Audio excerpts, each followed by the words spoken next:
CR101radio.com, podcasts, and more. This is R.J. Rushdoony, Easy Chair number 100, July the 3rd, 1985. I'd like to begin this afternoon with some comments about a book by Ernest Pavel, I believe, P-A-W-E-L, entitled The Nightmare of Reason, A Life of Franz Kafka, K-A-F-K-A. Kafka has been very influential in the modern world. His dates roughly are from the first half of the 1880s to the first half of the 1920s, as I recall it. When I went to the university, all the avant-garde students were reading Kafka, and you were really not a part of the elite if you did not rhapsodize over Kafka's writings. I tried reading them and found them unreadable. I was interested, therefore, in this biography, published in 1984 by Farrar, Straus, Giroux in New York. I wanted to understand a little more about Kafka, whose existentialism met the temper of college students for a good many years in this country and all over the world. Kafka's home was Prague. He came from a Jewish family of some affluence. He gained a great deal of fame as a writer, especially after his death, but was highly regarded before his death. He died of tuberculosis. The book is written by a man whose perspective is somewhat Freudian, and of course, Kafka's outlook was also Freudian. We are today too prone to speak of Freud as being Viennese in his outlook and reflecting the culture of his time, Viennese and Jewish. The fact is, by his own admission, Freud gained his main ideas from Robertson Smith of Britain, whose Religion of the Semites framed the world outlook for Freud. Sir James Fraser, another British scholar, also had a profound influence on Freud. The sad part is that Smith's book, The Religion of the Semites, has also had an even greater influence in the church, because Smith wrote as a radically modernist churchman. His work led to the radical perversion of Old Testament religion. It led to an advanced kind of antinomianism, and it led to the perspective that unfortunately today governs almost all Old Testament teaching. It was Smith's Religion of the Semites that framed the outlook for Freud when he said that the three basic drives or instincts in man were the will to incest with mothers, the will to parricide, to kill the fathers, and the will to cannibalism, to eat the fathers. And for Smith, this governed his perspective on almost everything in the Bible, including the communion service. Well, this kind of thinking permeated the world of Kafka's day, so that we need not assume that the influence came directly from Freud. It was common to Western civilization at that time. The author makes one mistake, I believe, immediately when it speaks of the grandfather of Kafka, Jacob Kafka, born in 1814, was the second of 9 children, 6 boys and 3 girls, raised in a one-room shack in the Czech village of Wosek. Under the law then in force, he was not permitted to marry. A 1789 decree promulgated to curb the growth of the Jewish population barred any but the oldest son of Jewish parents from obtaining a marriage license. And Jacob had a stepbrother older by a year. What saved him from dying without legitimate progeny, death twice over in the context of his faith, was the Revolution of 1848, or rather its savage repression. At any rate, he goes on to say that this led to the end of the old laws. Now, this law did exist. The author is correct in that respect. But what he apparently does not realize, that this kind of law was not restricted to the Jews. In other words, it was not a racial law. Peasants and serfs were subjected to the same kind of population control in more than one country, and certainly throughout Central Europe. The reason for this was not racial. It was not elitism, except indirectly. Basic to it was the fact of mercantilism, a controlled economy. Mercantilism came in with the modern age.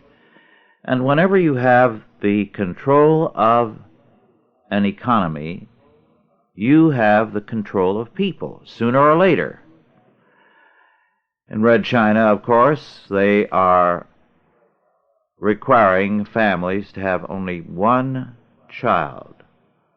I would be willing almost to bet that if you studied carefully the reality of the situation in China, you would find that the elite Marxist rulers are not bound by that law, that they have more than one children, just as it was in the days of Kafka's grandfather. The laws restricting people to one child were primarily for the poor and minority groups. And it was applied to them because the feeling was there are too many of these poor people around. We cannot have more than so many. I am mentioning this with a reason. I believe that we are moving into the same kind of population control, simply because we are increasingly having a control of the economy. 2 states within the U.S. have had measures introduced more than once to restrict all families to 2 children. These measures have thus far not gotten out of committee, but the fact is there is a growing movement to impose that kind of legislation on us.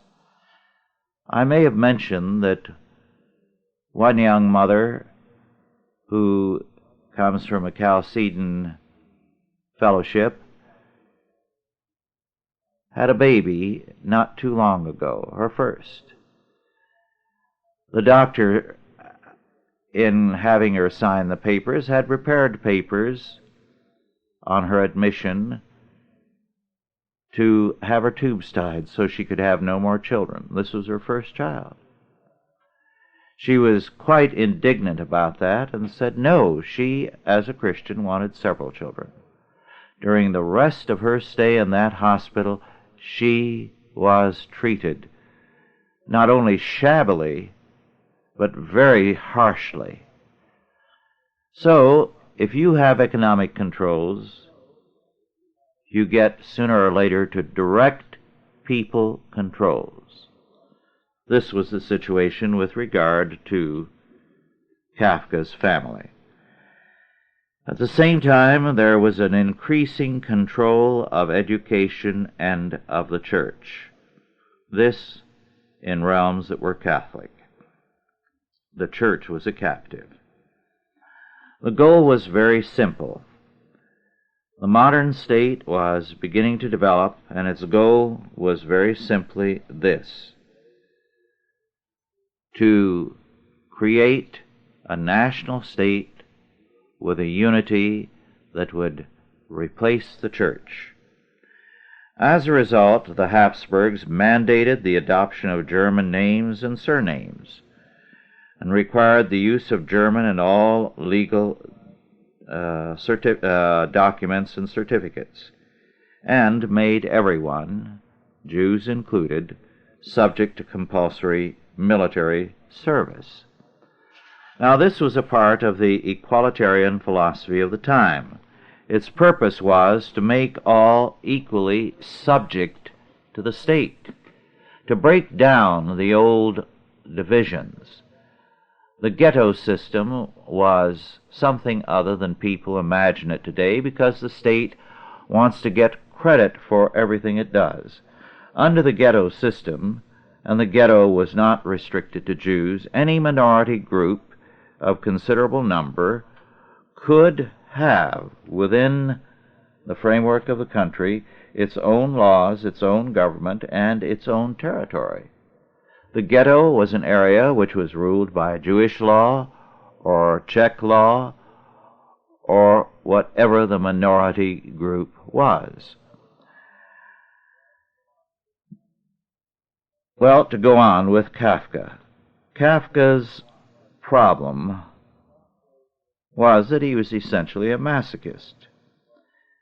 The author, Powell, points out, although he is very pro-Kafka, that Kafka was always straining for discontentment. He had mastered what the author calls, and I quote, the strategy of dying in life, unquote. He was a masochist to the core. Again, to quote the author, he was, I quote, a past master at the art of losing, unquote. He was vicious in his condemnation of his father and in what he said about his father, but to his dying day he was dependent upon his father, lived in his father's home, even when for a brief time, and he was for some years a very highly respected bureaucrat whose ideas had been effective in enabling the bureaucracy to function better. He, nonetheless, even though for a time he had an apartment, would spend most of his time at his parents', eat there, submit to the routine there, and then complain endlessly at how much he suffered at his father's hands. He was thoroughly a masochist. He had a strong element of sadism, a great deal of self-contempt. He had a hatred of his body and of sex, a fanatical hatred. He felt that it was his duty to marry, but every time he approached the point where he had to propose to a girl, he would write a long letter giving page after page of reasons why, if she had any common sense, she would not marry him. When it became apparent that he did have TB and was dying, he regarded it as his salvation from marriage. He felt it was, in his own words, unbearable living with anyone, and yet he refused always to separate himself from his parents. In a moment of honesty, he told a girl who expressed an interest in reading his books this statement: I quote, "You're much too healthy, Irma. You won't understand this," unquote. Well, the book is very revealing as a glimpse into the life of his times, the culture of his times. It's also interesting on one aspect of life in Austro-Hungarian territories. The Austro-Hungarian Empire is very much despised today as a failure. Of course, every nation that goes under is given nothing but contempt by scholars who become wise after the fact, and so they condemn it. But the collapse of the Austro-Hungarian Empire has been a disaster, the effects of which we are still feeling. The Austro-Hungarian Empire maintained peace between very diverse peoples, kept them relatively happy. It also made for the peace of Central Europe. Because Central Europe and part of the Balkans has since World War I and the breakup of the empire been no longer unified by that empire, it has been an area out of which all kinds of crises and wars have come. The Austro-Hungarian Empire was a political necessity. If one hadn't existed, it should have been invented. Moreover, in spite of the abuse historians have given it, it was, by and large, a prosperous realm. For example, as the author states, and I quote, between 1903 and 1913, agricultural productivity increased by 85%, and industrial output rose by about 77%. The rise in industrial wages outstripped the increase in the cost of living. The currency was stable and remained so until 1914. The 1907 Austrian budget closed with the biggest surplus in the nation's history. Well, this tells us that there was something good about the empire, that it was, certainly to some degree, highly successful. Now, I want to make a comparison here because I'm going to follow this up with something else. We are today economically successful. We have the world's major economy. But what would happen tomorrow if we collapsed? Everyone would, after the fact, wipe out every good thing in this country and see only the collapse. And that was the case with the Austro-Hungarian Empire. Its weakness was not in its administration. It was reasonably good. Its weakness was not in the abuse of minority peoples. It leaned over backwards to be fair to them, and progressively so.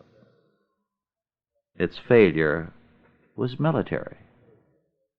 Let me read something that Pavel has written, which I think says it as well as some books have done by the chapter.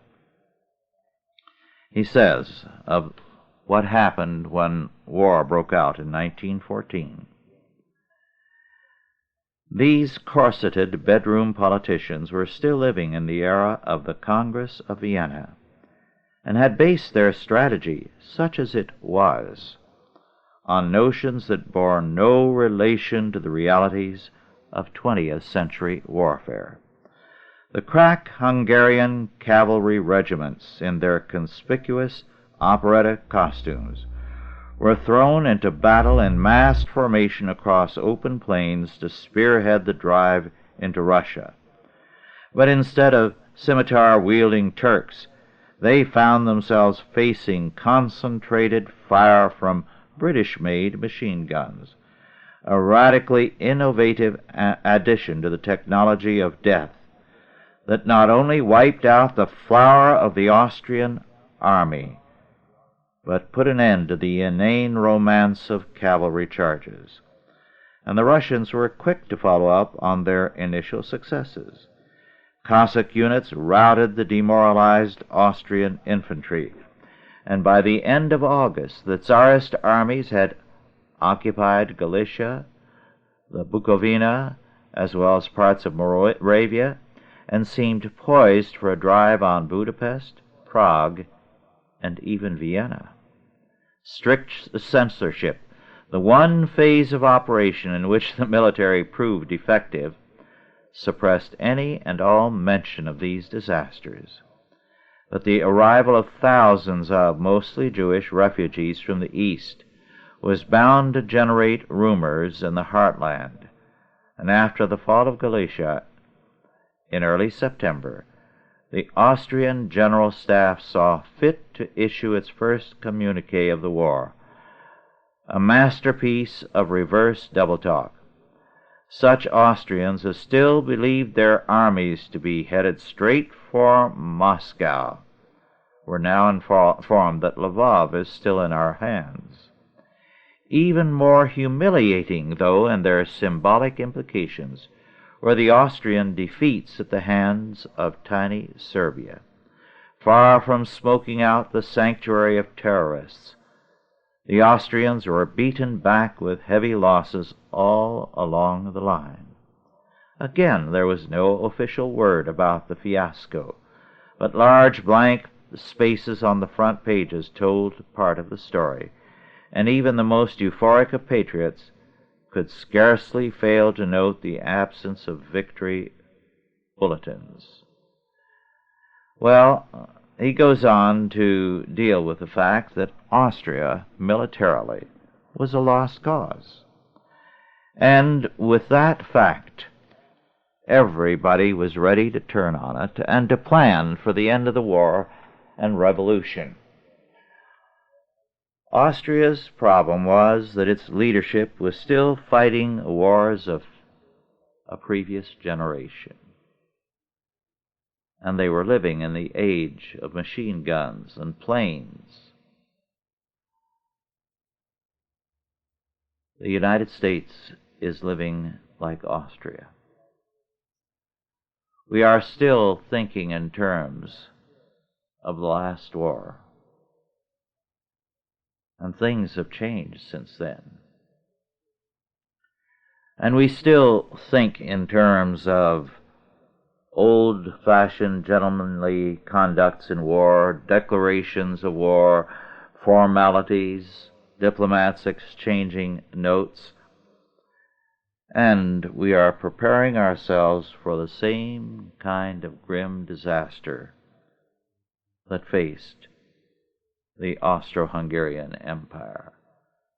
And today, scarcely anyone remembers all the greatness and the goodness of that empire, its peacekeeping powers, and its importance to the history of civilization. On briefly to another book, 2 or 3 older books I'm going to touch on because I was checking on a few points and I ran across these books and found them important. This is Arthur Voice, V-O-Y-C-E, Moscow and the Roots of Russian Culture.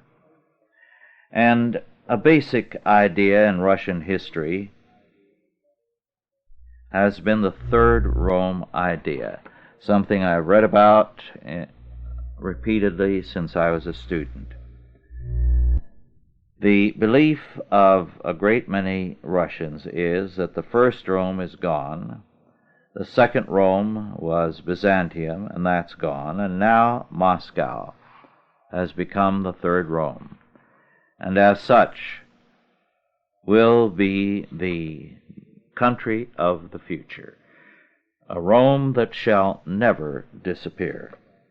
At the same time, the doctrine of the ruler underwent a change. The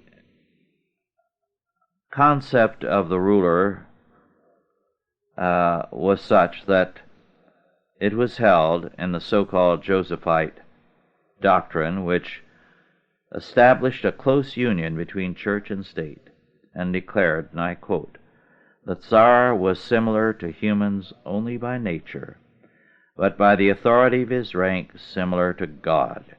He derived his authority directly from God, and his judgment could not be overruled by that of any prelate," unquote.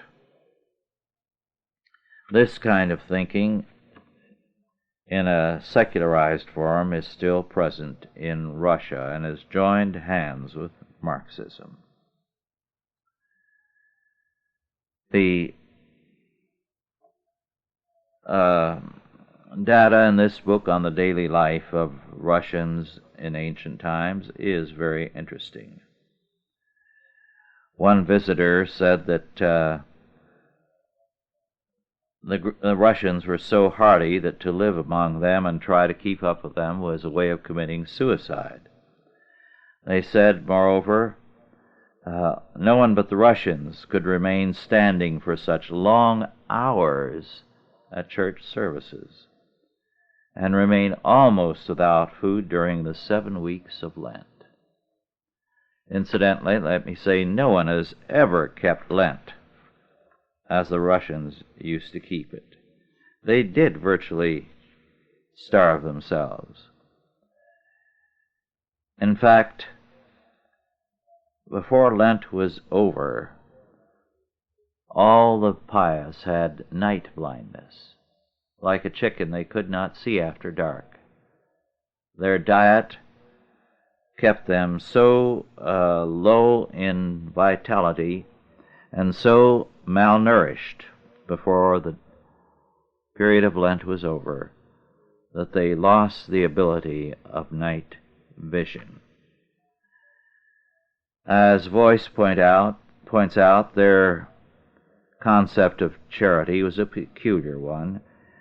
Charity for them was not a means of fighting social ills, but rather a pious activity necessary for the salvation of one's soul. Well, so much for that. Now on to another older book that I was using and found some things in that I thought I'd share. The book is by W.H. Fremantle, The World as the Subject of Redemption. 8 lectures delivered before the University of Oxford in the year 1883. These were the Bampton lectures. The book is excellent because it gives us an emphasis that has waned in recent years, and as Reconstructionists we want to see revived. He called attention to the fact that our Lord and the apostles set forth a worldwide society to transform all other societies. The goal was a Christian world under Christ. It was the conquest of the world for Christ and for His order that they sought. He defines theocracy quite accurately as not the rule of priests or of the church, but of the Christian people of God using God's law. He speaks of the family and its significance, has some excellent things to say here. For example, and I quote, "In the New Testament we find the family life recognized as the natural abode of the gospel spirit and becoming, to use the words of St. Paul, the church which is in the house. Our Lord," said Clement of Alexandria, said that where 2 or 3 were gathered in his name, there was the true church.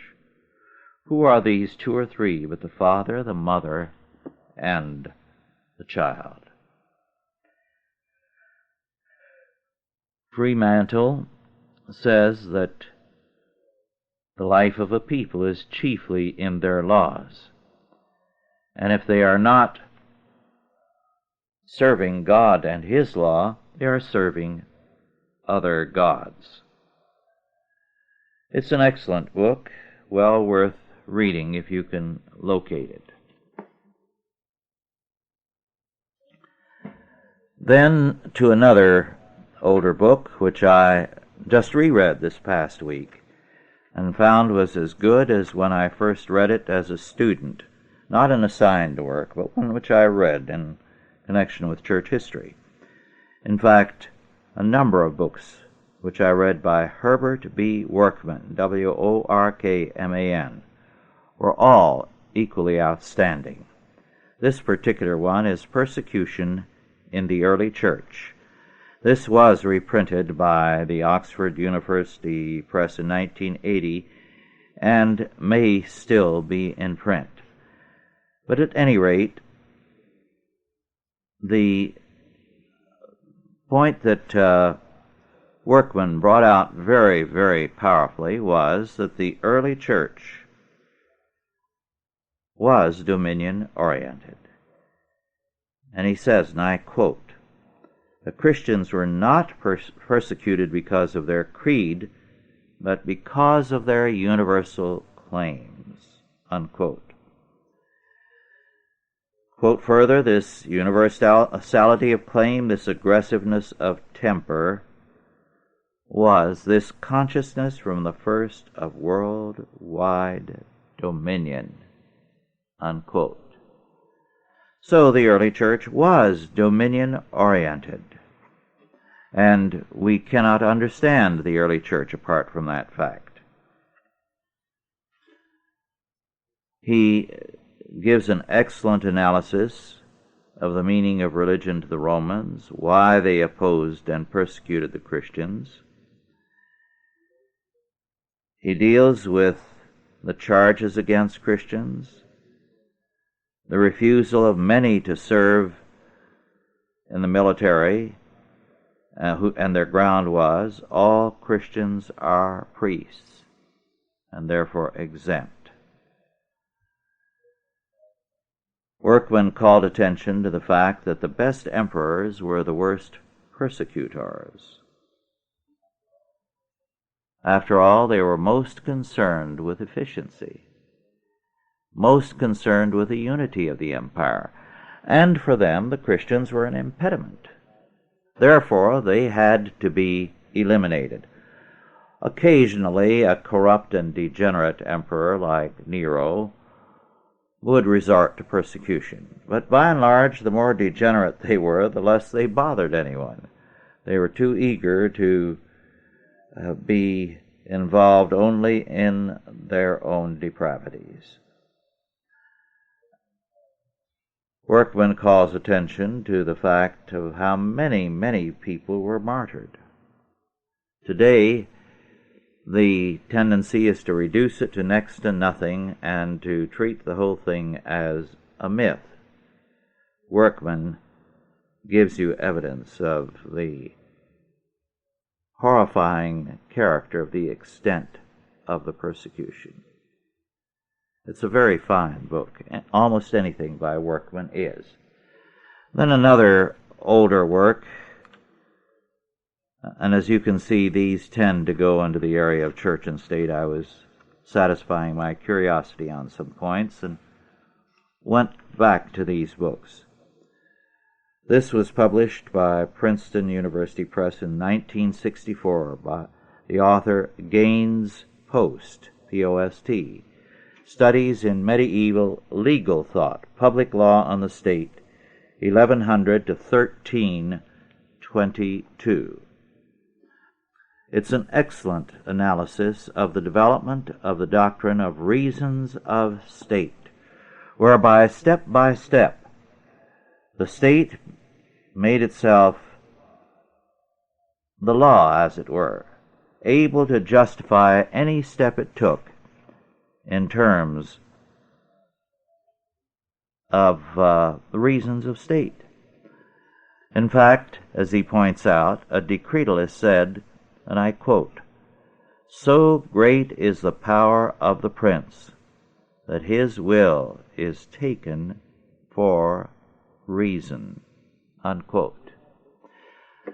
We have this strand with us today in that, as I have pointed out in some of my writings, the modern state sees itself as reason incarnate. Hegel certainly strengthened this trend in Western thought. It goes back to Plato and Aristotle. So the doctrine of reasons of state was heavily used against the church. And step by step, the church was pushed back. The state, moreover, fostered naturalism and a naturalistic outlook to undermine the church. The state presented itself as the supreme moral entity.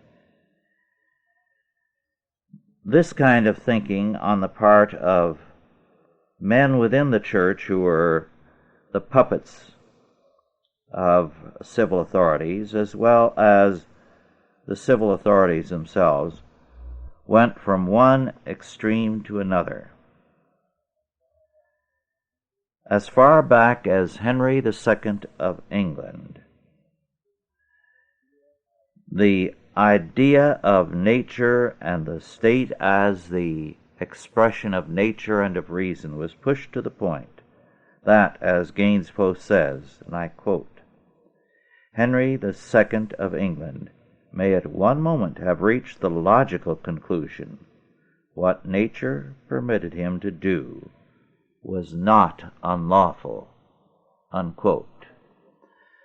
This kind of thinking, of course, is exactly what we have today and what the Kinsey reports set forth. Because the whole point of the Kinsey reports was that anything that occurs in nature, any perversion, is natural and therefore moral. Nothing that occurs in nature can be condemned.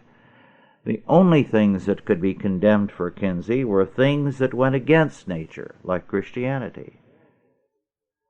And therefore, he said, more harm is done to little girls who are molested by the parents and churchmen who tell the child how terrible this is than by the molester. In fact, he saw nothing wrong with child molestation. Now, this is the kind of thinking that went into the making of the modern state. So we should not be surprised by what is happening. The only thing that should surprise us is, first, that it took so long. It had to be, without question, the labors and patience and battle of many, many churchmen that kept this thing in abeyance. Second, it's a sad surprise that so many churchmen now are party to this kind of evil. Catholic and Protestant churchmen who are ready to espouse statism as the answer to all the world's ills and problems. It's a distressing picture. But so much the worse for them in the long run. Now to another book, a recently published one, Christopher Hibbert, Hibbert, Rome, the Biography of a City, published in 1985 by W. W. Norton, New York and London. It's a history of Rome, not the best, but an interesting one, well written. One of the things that any book on Rome reminds us of is that Rome was a kind of Washington, D.C. Because it was a world center, or the world center, it was a place of welfarism. And most people there had no desire to work. Their feeling was that the world and the church should support them. Herbert says on page 202, the population of the city, which had numbered about 80,000 in 1563 and 118,356 in 1621, had now risen to about 150,000, according to a census taken in 1709, and was to rise again to 167,000 before the century was over. The residents were almost outnumbered by the tourists and pilgrims. It was estimated, on the basis of the extra bread baked in the city's ovens, that there were some 100,000 visitors in 1700. And a census kept by the large hospice of San Trinidad dei Pellegrini indicates that in the holy year of 1750, no less than 134,603 pilgrims stayed at that hospice alone. Many of Rome's residents were officials, and many more were priests.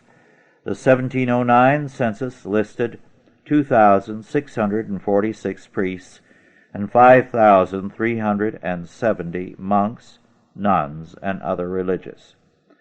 And there seemed more than this, since it was fashionable for men to dress as though they were in holy orders, even though they were not. Everyone in Rome, said Casanova, himself persuaded to adopt the attire, was either a priest or trying to look like one. Nor did it seem, great though their numbers were, that there were too many ecclesiastics to serve the extraordinary number of religious houses in Rome. There were 240 monasteries, 73 convents, 23 seminaries, and nearly 400 churches, including those used by foreigners. The Germans' Church of Santa Maria dell'Anima, the Poles' San Stanislao, the Spaniards' Santa Maria and Monserrato, the Portuguese San Antonio, and the French Saint Luigi dei Francesci.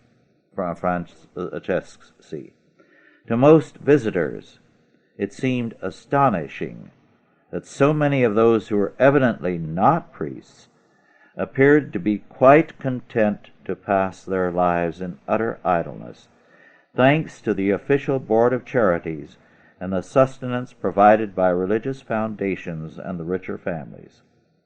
If homeless, they could enter papal workshops where between meals they sat with their arms folded, or they could seek shelter in one of the city's many refuges where, provided they moved on after one night, their clothes were mended and their shoes cobbled.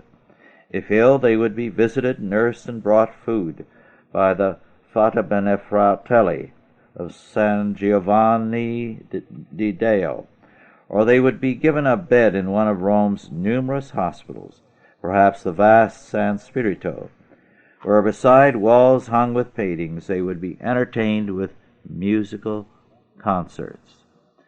If leprous, they would be cared for at San Gallicano and Trastevere. If mad, at Santa Maria della Pieta. If too young or too old to look after themselves, at the Ospizio di San Michele, where orphaned girls were given a dowry when they left. Injured children were looked at another place, pregnant women at the San Rocco, where their names would be kept secret if they so wished. The unemployed could always earn ample pocket money by begging, and so on and on. The author recounts all the ways they had of getting around working. The people in Rome, all of them, were well aware of the fact that the world was coming and going and could be milked. It was also characteristic of all, churchmen and non-churchmen, that they sought to impress people with their knowledge. And he says at one point, and I quote, "It was entirely in the tradition of Roman religion that a preacher should conclude his sermon on the virtues of fasting with a recipe for grilled cod," unquote.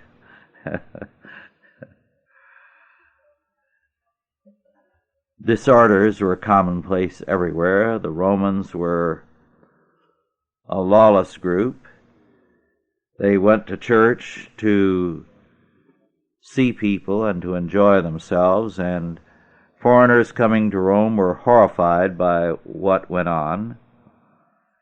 And everywhere people were interested in being seen, in seeing, and in eating. Snacks were had everywhere. There was no place that was immune to going to sitting and snacking.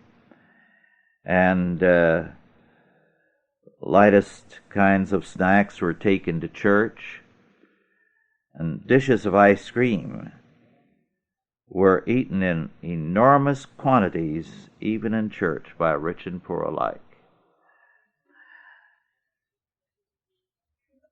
Foreigners tended to be upset by the disrespect of Romans for the faith.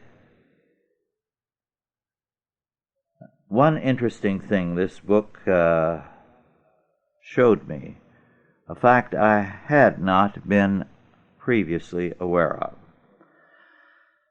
At the Council of Constance, 1215 as I recall it, the division of the church and the three popes battling one against the other was ended by the rulers.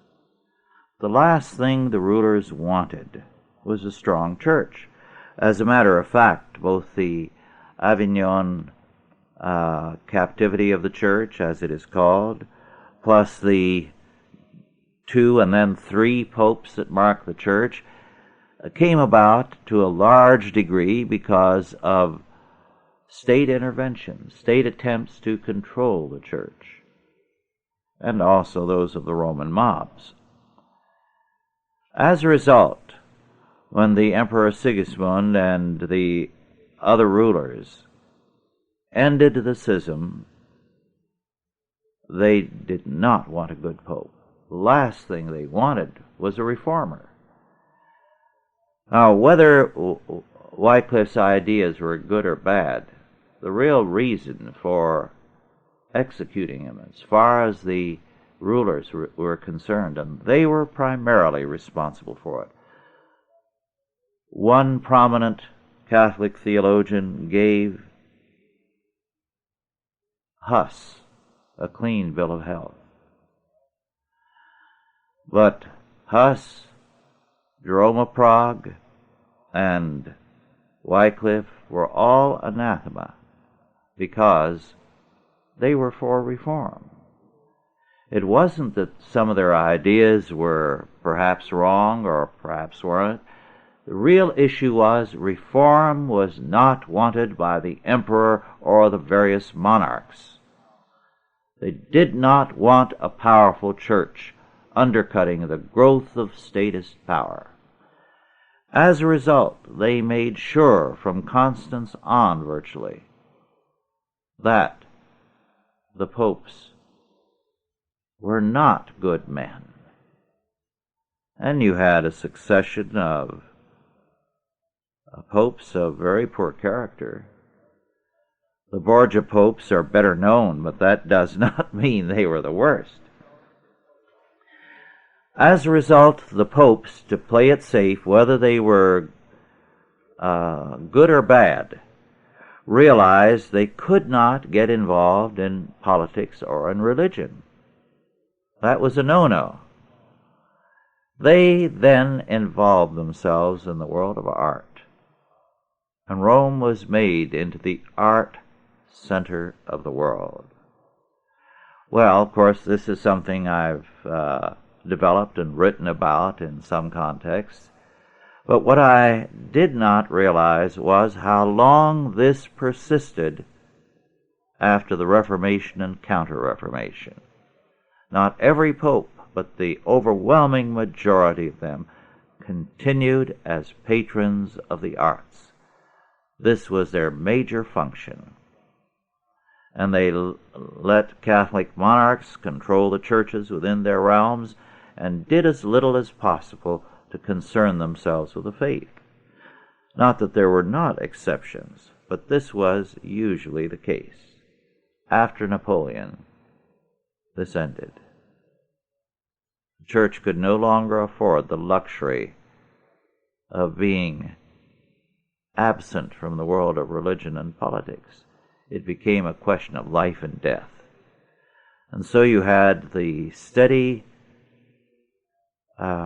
growth of Catholic conservatism and a spirit of independence. It came to expression especially in Leo XIII and his successors up through Pius XII. But Napoleon did the church a favor in that while there were continuations and the papacy was very early interested in motion pictures because of its concern for the arts, it was a minor factor after Napoleon. Well, there's a great deal more in this book that is of interest and delightful. Let me read you something about the theater in Rome. This was not uncommon all over Europe, but it was a little worse in Rome. I quote, "It is the fashion here to regard the theater as a place for meeting people and paying social calls," wrote an English visitor. "Instead of listening to the music, they all laugh and talk as though they were at home." This is prior to the Revolution. This naturally did not encourage a happy relationship between the audiences, who armed themselves with rotten fruit in the expectation of having to pelt the performers, and the cast, who were always ready to retaliate, as the actors at the Capranica did more than once, with broken tiles and stones. In the boxes where the chairs were set around gaming tables and servants stumbled about with wine and refreshments, the uproar was often so continuous as it was in the pit where the audience sat on benches, shouting to each other, eating, drinking, and knocking over the candles by which those few who had come for the performance vainly tried to follow the score. But usually when arias began, the whole house fell into silence as the voice of the principal singers filled the theater. The voices of the singers playing female parts were always those of castrati, and so on, unquote. So, the theater was a lively place. You could go there, but you might get hit with tile thrown back by the actors, or rotten fruit, if someone in the audience was not entirely sober when he threw at an actor. Hardly the most entertaining of places. Well, our time is almost up. Thank you for being with us again. It's always a joy to visit with you. Let me remind you of Workman's book.